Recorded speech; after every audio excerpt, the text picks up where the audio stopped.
Welcome to Policy Chats, the official podcast of the UC Riverside School of Public Policy.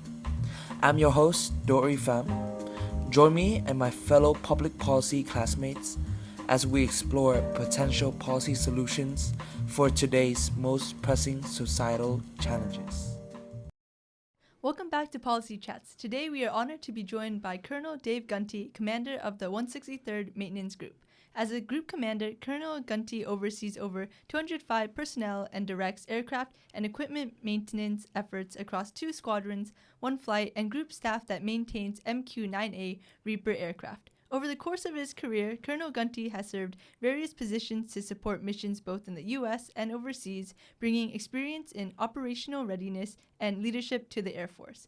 In today's episode, we will explore the 163rd Attack Wing's role as a tenant unit at March Air Reserve Base, its part in foreign policy, and the future of drones within the 163rd Attack Wing. Thank you so much for joining us. Thank you for having me. So, Colonel Gunty, to start off, while there are nearly 60 Air Force bases nationwide, there are only 5 Air Reserve bases that serve as reserve training and handle operational missions. For our listeners who may not be familiar, can you share what the March Air Reserve Base is responsible for and touch on the 163rd Attack Wing's role?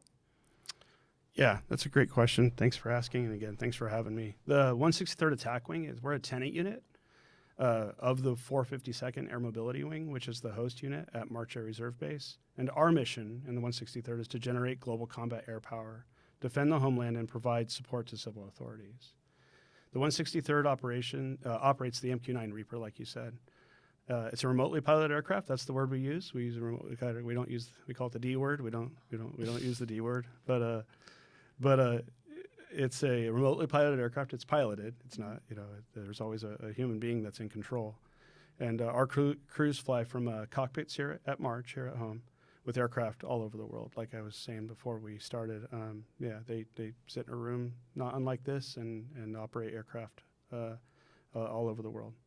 And our wing is comprised of about 1,000 airmen from all across the country, and we are trained to deploy at any moment's notice.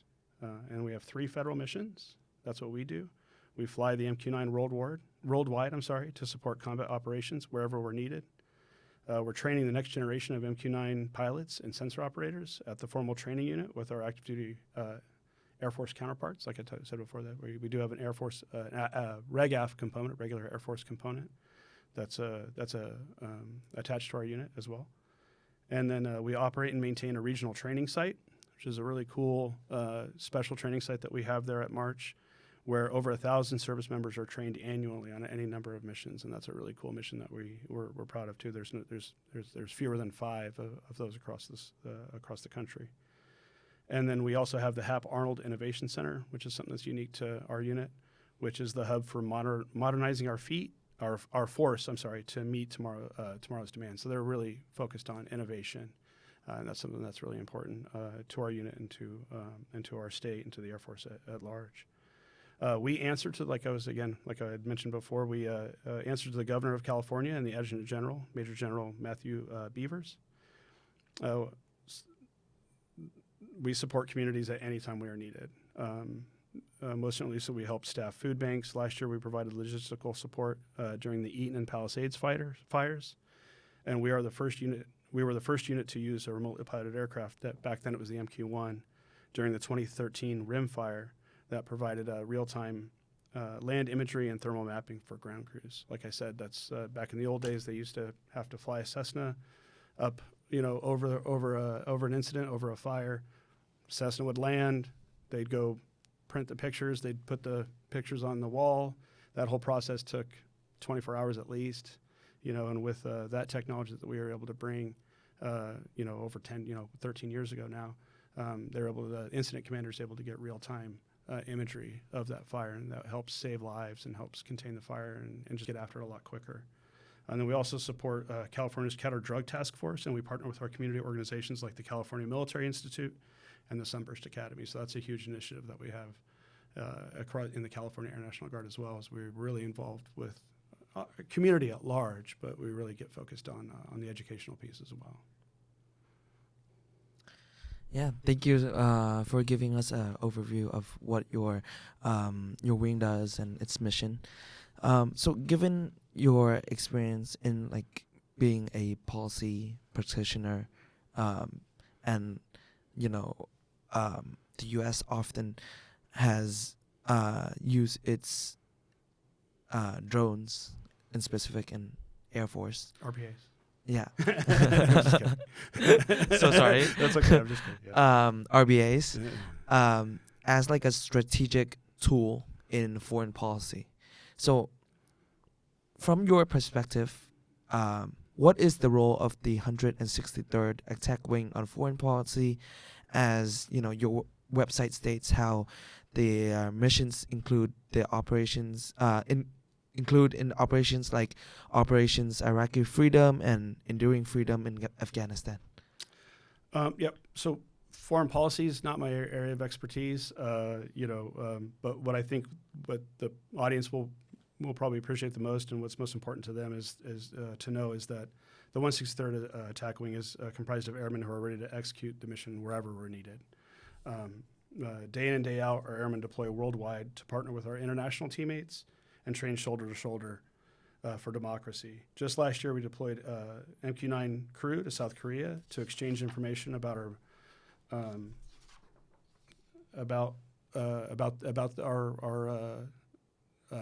the MQ-9 and its capabilities. Also, our medical group staffed an Okinawan hospital and trained with Okinawan nurses to learn care techniques and immerse in each other's cultures. The California National Guard also has a state partnership program. We like acronyms, so we call it the SPP, where we train together with countries around the world. California's and partners are Ukraine and recently Mexico, and we look forward to our continued support of those partnerships. So that's how we get involved in that. And as a follow-up, when you mean like support in those partnerships, what do you specifically do? Do you train like foreign countries' pilots on remotely controlled? I won't make a big deal out of it. It's all good. Yeah. But do you support them in like training the new generation overseas, or what do you do? Can you give us a spiel on like what does it look like? When it comes to working with other countries, obviously those decisions are made kind of at a higher level of which countries. Obviously, the bigger Air Force has like foreign military sales and that sort of thing. So we're at the 163rd, we're not involved in any of those kinds of like directly at our level of like making decisions on which countries are getting trained on what. That's kind of above our at a different echelon. But for the 163rd, our schoolhouse has the capability of training. We're a schoolhouse that trains sensor operators and pilots how to operate the MQ-9 weapon system. And so we do train other branches of the service. We, again, there's a potential there to be able to train whoever is deemed appropriate to receive that training from our schoolhouse. But that's kind of based on what our schoolhouse does. I know like we definitely work with other services. But when it comes to like the other partnership programs that we have, it's those are really again kind of negotiated. And when we talk about support, the military does exercises, and those exercises sometimes involve other countries and stuff too. But that's really again, decided at a different level than at the wing level. Okay, thank you. For the next question, according to a report by the CFR, Council on Foreign Relations, over the past few decades, the use of remotely controlled aircrafts by the U.S. government has expanded exponentially in scope, location, and frequency. From September 2001 to April 2012, the U.S. military increased its remotely controlled aircraft inventory to 1,400%. In the most recent decade, these aircrafts have only further increasingly become a strategic part of the military and a key aspect in U.S. foreign policy as they gather intel and keep tabs on adversaries around the globe. Based on your experience overseeing operations and maintenance groups for these remotely controlled aircrafts, what policy or logistical challenges does one face while maintaining global surveillance in an ever-changing environment internationally?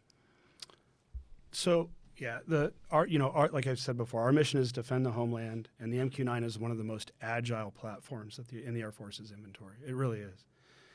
Readiness is our top priority, and our airmen, like I said before, can operate anywhere, anytime. Like that's our biggest. And my job as a commander is to make sure that my team is always ready to go, and that's a pretty heavy task, because it's not just.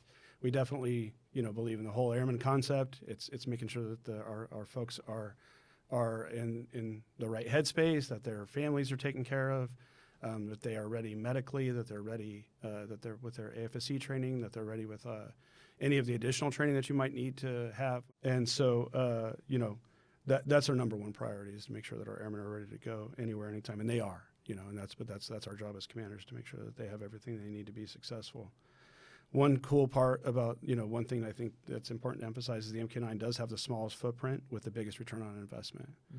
We've narrowed it down. We used to have to send 50 plus people to what we call like a launch and recovery site downrange, and that footprint has shrunk to like about a dozen to half a dozen could launch it at this point. And the reason because of that is, again, we like acronyms, SLR, it's Satellite Launch and Recovery, where the aircraft has the ability to launch and land via satellite communications, where it used to have to be line of sight. And so that's been a huge game changer for us as far as like minimizing that logistic footprint that you were talking about right then. So I'm sorry. Okay, I wasn't sure if you had a... So since you did talk about the MQ-9A Reaper, so recently the Air Force greenlit requirements for MQ-9A Reaper, like the drone replacements. So that's expected to have a higher tolerance for wearing down and being easy to mass produce. So as a chair of the ANG MQ-9 Maintenance Advisory Group, how do you see this transition affecting maintenance groups and commanders who have to rewrite training policies for a workforce who have worked on Reapers since its service in 2007? Just because since the MQ-9A Reaper has been used for a long time, and it's obviously had a lot of benefits, but since there has been like talk about requirements for like a replacement for that, how do you think that's going to affect like maintenance groups and commanders like rewriting that training policies? Yeah, that's a great question. I mean, that's kind of a crystal ball thing, like trying to look into the future. One thing that we really focus on in my unit, and I can't speak for other units, but I'm sure it's the same with them, is we focus on the weapon system that we have now, on the aircraft platform that we have now, which is the MQ-9A model. And we've made several enterprise-wide advancements and modernizations at the speed of relevance. So the Air National Guard is really good at that, where we are able to really work with the program office, with our RegAF counterparts, Air Combat Command, and obviously the leaders at every level to make it to do the modernization that we're able to do at the ground level. Like I had mentioned before, the satellite launch and recovery.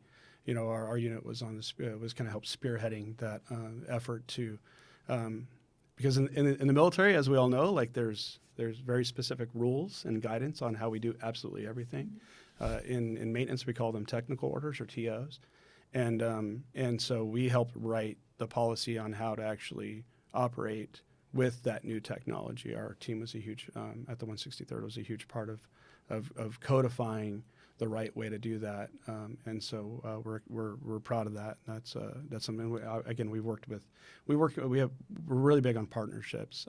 The RPA community, compared to the rest of the Air Forces, we're a little smaller. There's not as many bases. Like if you compare us to like F-16s or something like that, we're a relatively smaller community. And so, but the benefit is that we all work very closely together. We work really close together with our other units in the state that are not MQ-9 units, but we also work very closely with there's a total of 12, Air National Guard units that operate the MQ-9 Alpha, and we work really close with all of those units. And again, like I said, and also with our regular Air Force counterparts,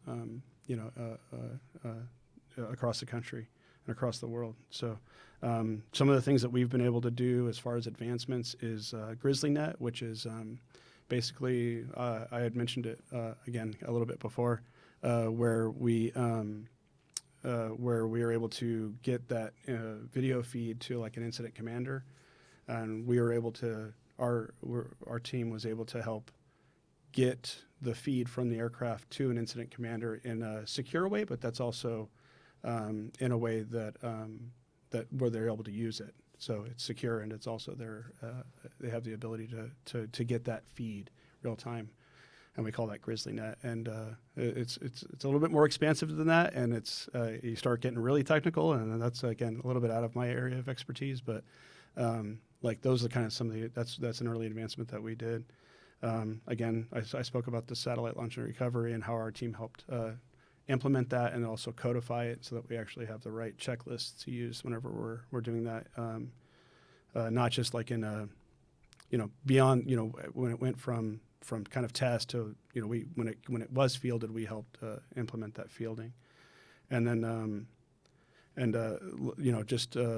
just like we do with incident commanders here in stateside, if we're helping put out fires, obviously that video streaming is super important to be accessible in a secure fashion downrange as well, overseas. So like making sure that we have all of the really smart folks, a lot smarter than me, not a political science major like me, people who majored in computer science and difficult, technical subject matter like that, who are able to figure out the right way to get the video to the folks who need it, both here stateside and downrange, and obviously in the realm of intelligence oversight and the right security levels that it needs to be at wherever it's going. So our team's got a lot of experts in those areas.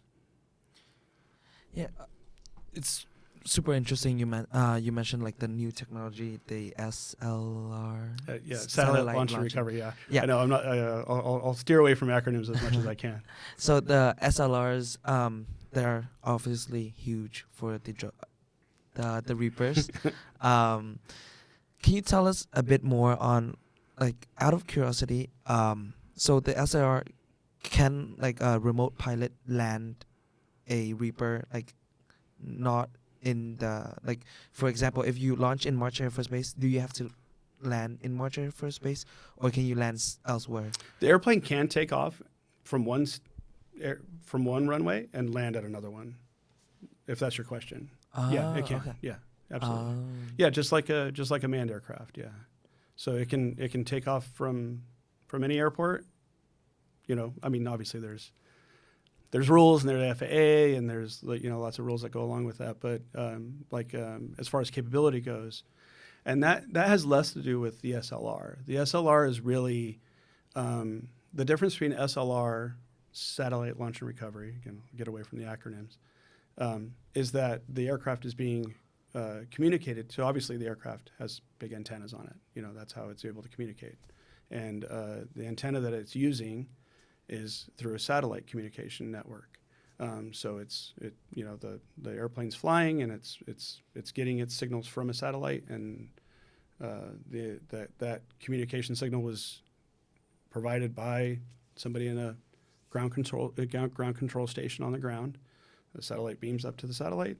The satellite goes back down to the aircraft. That happens in less than a couple seconds, and it tells the aircraft where to go, what to do, what to look at, and that's how they control the aircraft. And then there's obviously a signal that goes back through that satellite connection back to the person on the ground that's controlling it. Somebody's always controlling it. Mm-hmm. And previous iterations of remotely piloted aircraft, when you were launching the airplane and landing it, they couldn't do it via satellite. They had to do it via what we call line of sight. Again, we have LOS, And so that advancement of being able to control the aircraft when it's at those critical phases of flight, the launch of the aircraft and the landing of the aircraft, was a huge game changer for us, because that means, and I'll just kind of, again, from a logistical standpoint, you don't have to have a ground control station sitting right there at the airport, at the runway that you're landing the aircraft at or taking it off from. So if you don't have to have a cockpit there, a ground control station, then you don't have to have people to maintain it either. You don't have to have pilots there in country doing that, launching and recovering, like real time sitting there. I'm not saying they're not there. I'm saying that it significantly affects that footprint, right? You also don't have the additional pieces of equipment that you would need to do that line of sight connection to the aircraft. So when we got that advancement of satellite launch and recovery, where the aircraft is now able to launch and be recovered via satellite control, it's just helped minimize that footprint, like I talked about earlier. And so that's how we operate it. That's kind of the how, you know. But as far as like taking off from one runway and landing at another, it's as long as all the clearances are approved and everything is doped out, you know, from emission planning. And again, that's not my area of expertise. You'd have to talk to a pilot. I'm not a pilot. I'm colorblind. So that wasn't in the cards for me. But I love being a maintenance officer. It's my dream job. But you know, you talk to a pilot and they can kind of tell you how all those widgets work when it comes to picking which airport, you know, which runways to land on and which ones to take off from. And obviously there's strategic reasons why we want to land and take off, you know, operate at different locations. But the technical capability of taking off from, it doesn't have to be the same one. They have some flexibility there. Yeah. And one more question regarding your expertise on maintenance the aircraft. Do they have to have a lot of maintenance hours? It's and I'm a maintainer, so I'm going to knock on wood, but it is a very reliable airplane. The MQ-9 is it's an airplane that likes to fly. I know that sounds maybe silly to hear. That's kind of how we talk about it in the maintenance world. You know, the airplanes like to fly; they don't like to sit. But it's an airplane that likes to fly. It's reliable. We do all of the scheduled maintenance on it. Obviously, we have unscheduled maintenance when things do come up, you know, through pilot-reported discrepancies or anything else that happens as we discover. But generally speaking, it's a very reliable aircraft, and we have an amazing team of maintainers that I have the honor to work with every single day. That they are the absolute experts on how to properly maintain these aircraft, and they're but the bottom line is that it's a very reliable aircraft, and the team of maintainers that we have that maintain them are absolute experts in the field. We have maintainers that have been working on RPAs, MQ-9s, MQ-1s, MQ-9s at March Air Reserve Base that I have the privilege of working with, that have been working the same types of issues, the same, you know, between those two aircraft for 20 years. And we were lucky in the Air National Guard that we have a lot of continuity. We don't, again, we're not and we have a lot of respect, and we work very well with our RegAF counterparts. They typically will sometimes permanent change stations, you know, every 3 or 4 years. They move to another base, go do a different job. We're really fortunate in the Air National Guard where we typically have a lot of folks that kind of get into the job, get assigned to the unit, can stay there for 10, 15, 20, 30 years sometimes. So it builds a lot of continuity and a lot of expertise. Like I said, we have experts there. They're really good at their job. Mm. And when you say maintenance, do you mean maintenance? Because you know how the Reapers, there's electrical systems like satellite systems. Do you do that as well, or just like the hard parts like the ailerons or like the loading unloading weapons? Yeah. So you know, getting into specifics, I mean, we maintain the total aircraft. You know, the entire aircraft. Yeah, and so all of its components.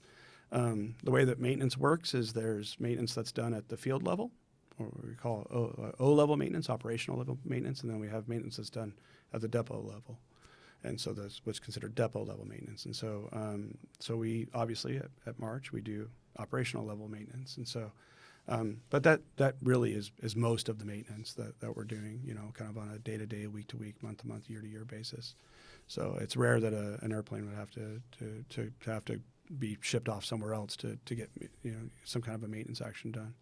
But yeah, so we maintain the whole aircraft, you know, from tip to tail, you know, tires, you know, engines, all that stuff. You know, all the components of the aircraft that's under our purview. That's our responsibility to maintain the entire aircraft. And your unit previously operated the MQ-1 drones. MQ-1 reapers also? I feel bad now for saying it. I shouldn't have ever brought it up, because now it's like a sticking point. I apologize for that. No worries.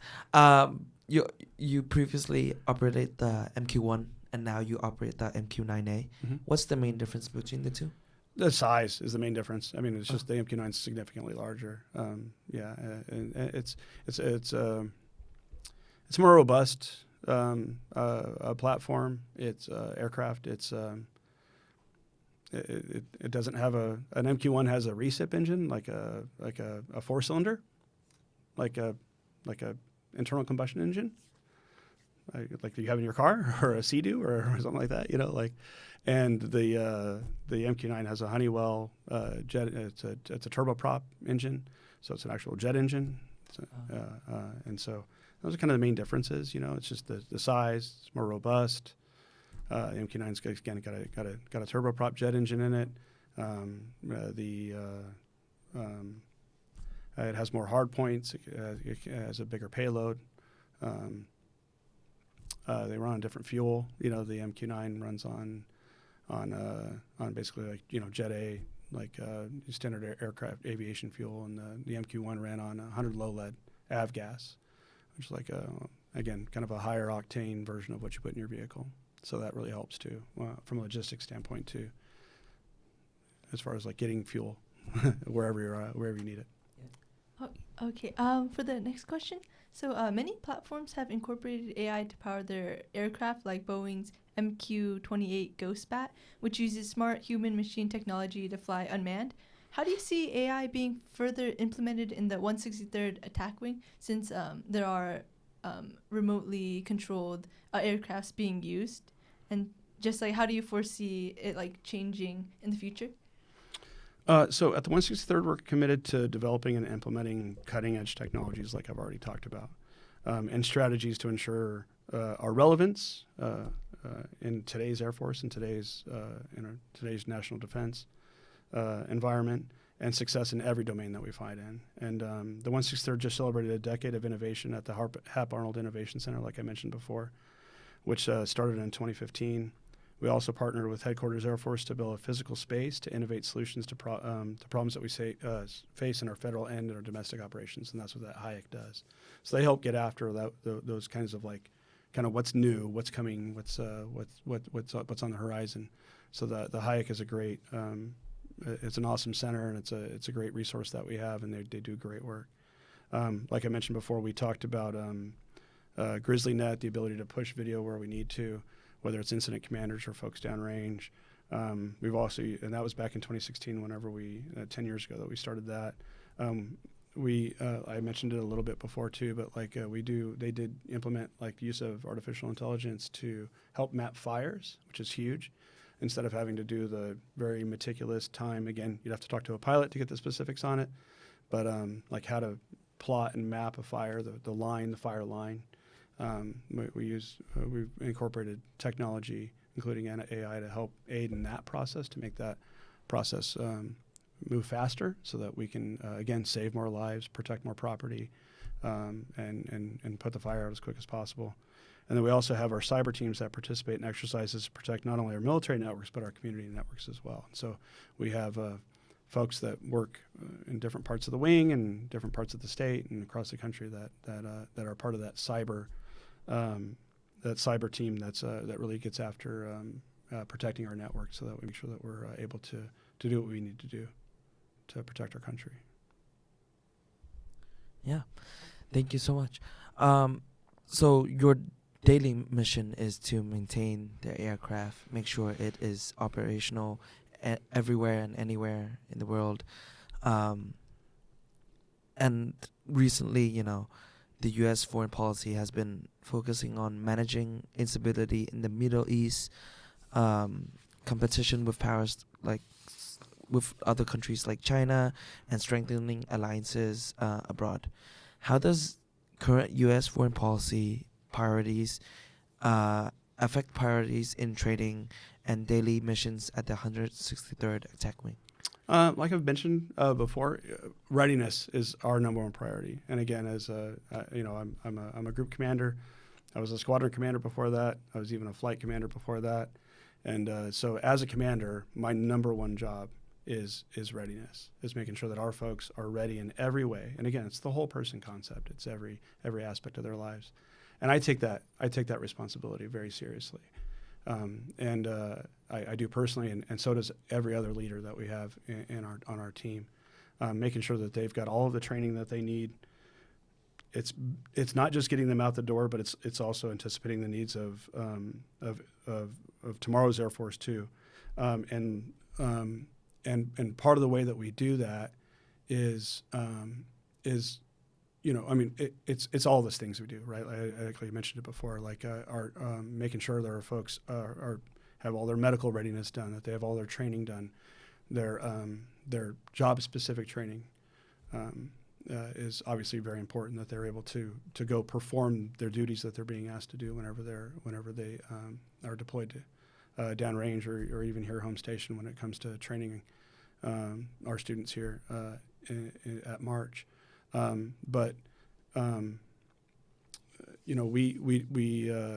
don't. Nobody ever takes any of this for granted, and they don't.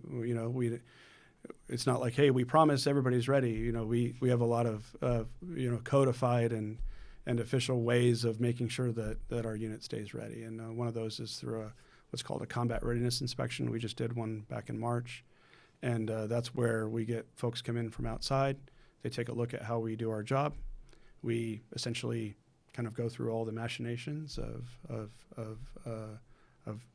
deploying and sending our, generating our aircraft and sending our folks out, and it's graded, and so whenever that's that's kind of our kind of report card on how well we're able to do our job, and I'm proud to say we do well at those, and so that's my job as commander. It's the job of every airman from an E1 to O10. Our job is readiness. That's our number one priority, and that's how we spend our time, and that's how we devote our resources to train and equip, make sure that we're ready to deploy anywhere in the world on a moment's notice. Speaking of deployments, have you have any deployments recently? Me personally? Not like your unit as our unit's on the road all the time. Oh, really? Yeah. We, and again, I can't speak for other units, but I can assume that it's not that different from other units too. But we always have folks on the road, different places, getting after different objectives. Whether it's exercises or actual deployments. Yeah, we're on the road all the time. So whenever you're deployed, what are the missions you usually get? Like, what do they look like? Yeah, and I think that's something that's sometimes people watch movies and kind of get a different sense of kind of what the military. We're professionals, right? We are all pros. We take it the profession of arms is something that we all take very seriously. But and we're in the military, right? Which it has an inherent connotations or whatever you want to like, again, that's why the movies kind of sensationalize things and stuff. But the job we do at home is the job that we do when we deploy, and whether we're deploying, whether we're being activated to support the state for domestic operations, help fight fighters, help help map fires and do that sort of thing.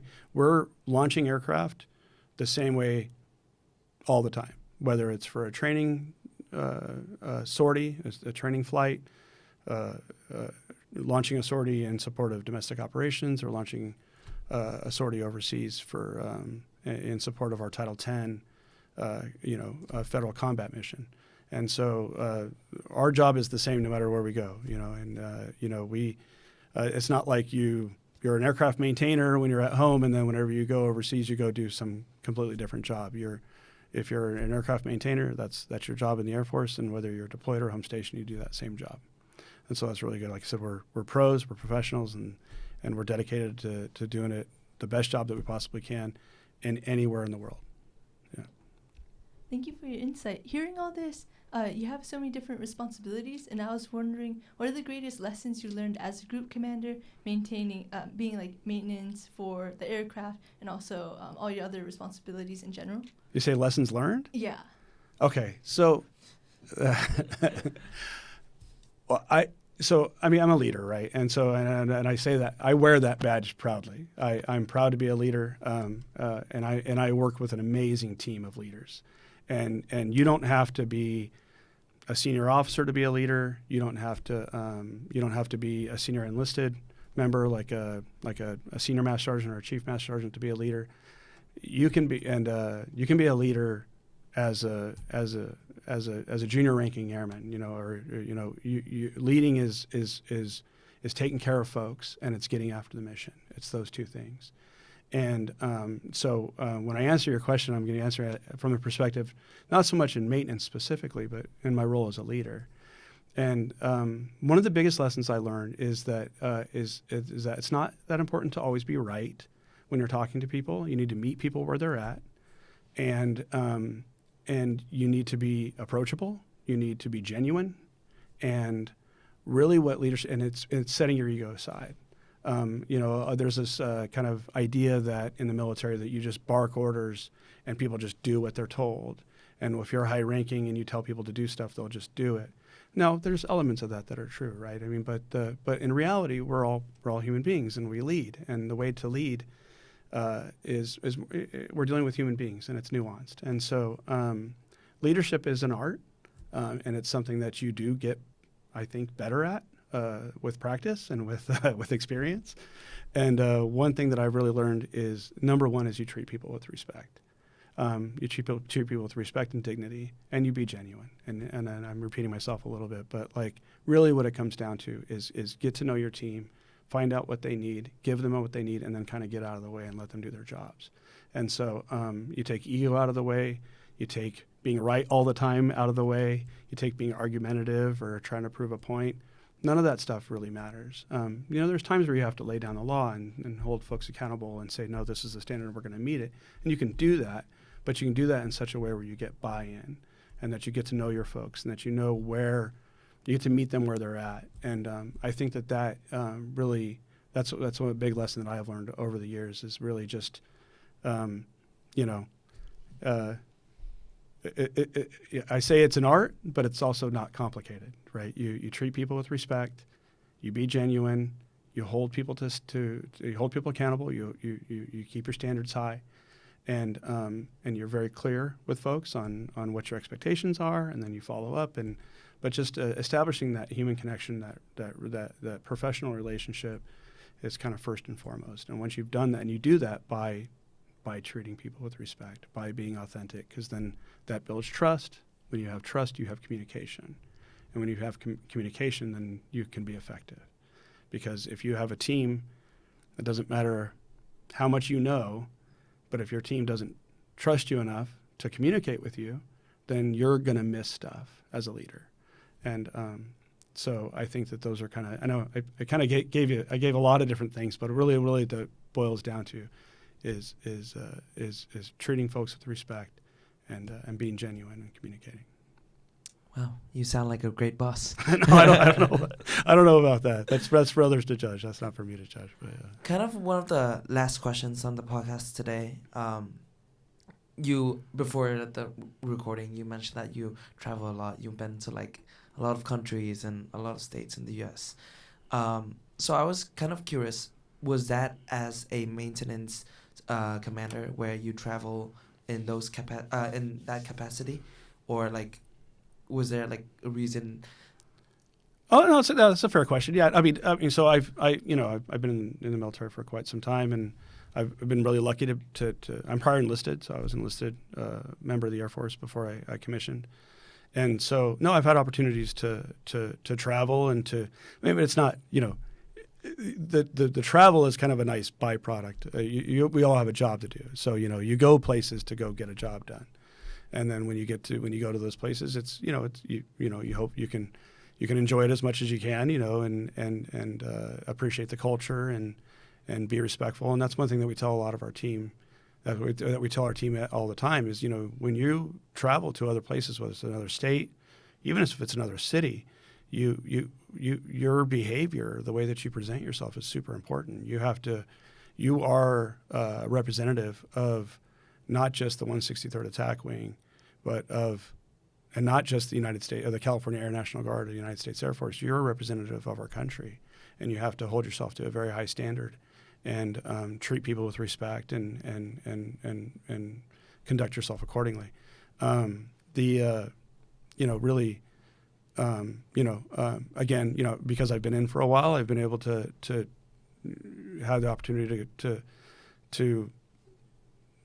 do different jobs and go to different training events and participate in different exercises. And so that has given me an opportunity to do a lot of traveling that I think I probably wouldn't have done if I wasn't in the Air Force. So I'm very thankful to the Air Force for that opportunity to be able to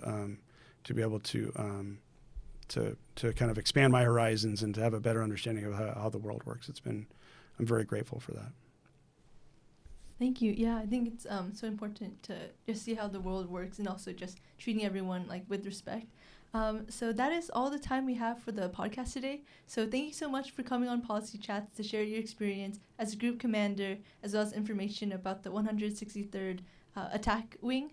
Your expertise provided more insight on the remotely controlled aircraft and also the future of aircraft and technology in foreign policy and national security to defend the homeland. Great. Thank you. Thank you so much for having me. I appreciate it. I'm grateful. Thanks. Thank you for listening to Policy Chats, the official podcast of the UC Riverside School of Public Policy. If you enjoyed today's episode, be sure to follow us on Instagram at UCR_SPP. To learn more about our program and upcoming episodes, visit spp.ucr.edu. For the video version of this episode, check out our YouTube channel at UCR School of Public Policy. Until next time, stay informed and stay engaged.